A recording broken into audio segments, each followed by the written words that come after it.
को छ बालेन शाहलाई यो परिणाम जो मत परिणाम सार्वजनिक भइसकेपछि प्रमाणपत्र सार्वजनिक गरेर बालेन शाहलाई यो दिएको छ भने खादामाला उहाँले नलगाउनु भएको छ, खादा लगाउन अस्वीकार गर्नु।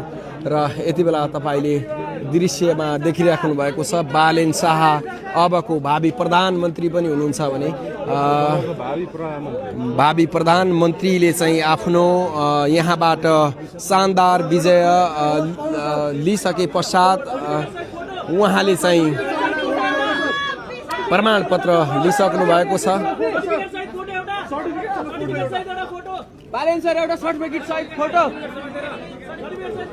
र यति बेला सर्टिफिकेट सहित फोटोको माग गरिसके पश्चात बालेन शाहले सर्टिफिकेट समाएर फोटो पनि खिचाइरहेका छन्। यो दृश्यमा तपाईले देख्न सक्छौं यहाँ ठुलो संख्यामा अहिले चाहिँ उहाँले बालेन सरकारले दुई औँला देखाउँदै यति बेला